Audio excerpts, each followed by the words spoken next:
बिस्मिल्लाहिर्रहमानिर्रहीम।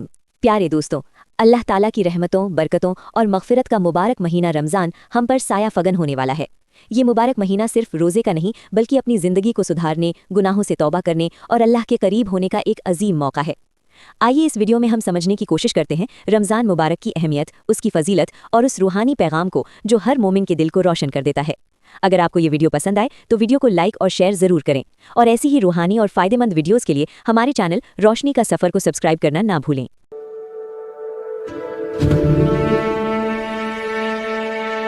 रमजान का महीना ये सिर्फ सुबह से शाम तक भूखे प्यासे रहने का नाम बिल्कुल नहीं है, बल्कि ये तो एक बहुत ही गहरा रूहानी सफर है। इसे आप एक ऐसी वर्कशॉप समझ लें जहां इंसान अपनी जात को, अपने आप को संवारता है। तो आइए इस सफर के असल जौहर को तलाश करते हैं। ये एक जुमला इस्लाम का सबसे बरकत वाला महीना रमजान की पूरी रूह को बयान कर देता है। लेकिन इस बरकत के मायने क्या हैं, इसके पहलू क्या हैं? चले देखते हैं कि इस सफर में हम किन मंजिलों से गुजरेंगे। अच्छा, तो इस सफर में हम 5 मनाजिल तय करेंगे। सबसे पहले रमजान की रहमत की बात होगी, फिर रोजे की गहराई को समझेंगे, उसके बाद इबादत, कुरान और दुआओं पर नजर डालेंगे, फिर आएगी शब कद्र की अजमत और आखिर में हम देखेंगे कि ये सब मिलकर इंसान को एक बेहतर शख्स कैसे बनाता है। तो पहली मंजिल रहमत का महीना। सवाल यह है कि आखिर रमजान को बाकी सब महीनों पर ऐसी फजीलत, ऐसी बरतरी क्यों हासिल है? इसकी बुनियाद ना एक बहुत ही अजीम वाक़े में पोशीदा है, और वो वजह है इस महीने में अल्लाह के आखिरी पैगाम यानी कुरान पाक का उतरना। जी हाँ, यही वो लम्हा था जब आसमान से ज़मीन तक हिदायत का नूर उतरा और इसी नूर ने इस महीने को हमेशा के लिए मुकद्दस बना दिया। देखिए, कुरान के साथ 3 अजीम तोहफे भी आए हैं। सबसे पहला तोहफा तो हिदायत का है, यानी ज़िंदगी गुजारने का सही रास्ता। फिर आती है रहमत, अल्लाह की वो खास मेहरबानी जो इस रास्ते पर चलने वालों को अपने हिसार में ले लेती है। और फिर है मग़फ़िरत, यानी उन गलतियों की माफ़ी जो इस सफ़र में इंसान से हो जाती हैं। अच्छा, कुरान की इस हिदायत पर अमल करने का सबसे बेहतरीन जरिया क्या है? वो है रमज़ान की मरकज़ी इबादत यानी रोज़ा। लेकिन याद रखें, ये सिर्फ भूख और प्यास का इम्तिहान नहीं है, ये नफ्स की तरबियत का एक पूरा निज़ाम है। मतलब ये कि रोज़ा सिर्फ मैदे का नहीं होता, रोज़ा आँख का, कान का, ज़ुबान का, हत्ता कि सोच का भी होता है। ये एक मुकम्मल रूहानी मश्क है जो जिस्म में ज़ब्त पैदा करती है और रूह को पाक करती है।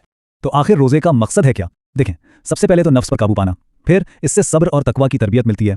ये गुनाहों से बचने की एक किस्म की प्रैक्टिकल ट्रेनिंग है। और हाँ, शायद सबसे अहम बात, ये हमें उन लोगों का एहसास जगाता है जिन्हें खाना नसीब नहीं होता। इससे दिल में हमदर्दी पैदा होती है। अच्छा, रोज़ा तो नफ्स को कंट्रोल करता है, लेकिन इस कंट्रोल को ताकत कहाँ से मिलती है? वो मिलती है इबादत से। सच पूछें तो ये महीना अल्लाह से करीब होने का गोल्डन टाइम है, जहाँ हर नेकी का सवाब कई गुना बढ़ जाता है। और जैसा कि हमने कहा, यह कुरान का महीना है, इसलिए इसकी तिलावत का अज्र भी बेमिसाल है। हर हर्फ पर नेकियां, लेकिन सवाब से भी बढ़कर असल मकसद तो इसके पैगाम को समझना, दिल में उतारना और अपनी जिंदगी का हिस्सा बनाना है। और इस महीने में इबादत के दरवाजे हर तरफ से खुल जाते हैं। रातों में तरावी की रौनकें होती हैं, दिन में नफल, जिक्र और दुरूद शरीफ की कसरत, और इन सबसे बढ़कर दुआ। ये दुआ की कबूलियत का महीना है, जिसमें कहते हैं कि दिल से निकली आवाज सीधी अर्श तक जाती है। चलें, अब हम रमजान के इस रूहानी सफर की चोटी पर, इसके क्लाइमैक्स पर पहुंच रहे हैं। ये वो मंजिल है जिसका इंतजार हर मोमिन पूरा साल करता है, शब कद्र यानी कदर की रात। तो ये अनमोल रात, ये रमजान के आखिरी अशरे यानी आखिरी 10 दिनों की ताक रातों में कहीं पोशीदा है, और इसीलिए मोमिनों को हुक्म है कि इसे जाग कर और इबादत करके तलाश करें। इसकी अहमियत का अंदाजा इस बात से लगाएं कि ये एक रात 1000 महीनों से बेहतर है। 1000 महीने यानी इस एक रात की इबादत 33 साल से भी ज्यादा की इबादत के बराबर है। सुभान अल्लाह। और देखें, यही वो नुक्ता है जिसे समझना बहुत जरूरी है। ये सिर्फ सवाब का मामला नहीं है। इस रात में की गई खालिस इबादत और दिल से मांगी गई दुआ किसी की भी जिंदगी का रुख बदल सकती है। ये लाइफ चेंजिंग हो सकती है।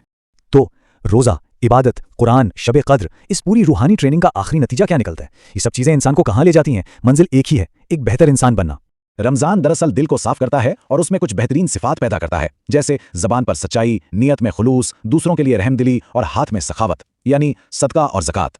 तो किस्सा मुख्तसर ये है कि ये महीना एक ऐसी वर्कशॉप है जो इंसान को हर लिहाज से बेहतर बनाती है, रूहानी तौर पर भी और अखलाकी तौर पर भी। और इसका असल मकसद एक ऐसी तब्दीली लाना है जो रमजान के बाद भी कायम रहे।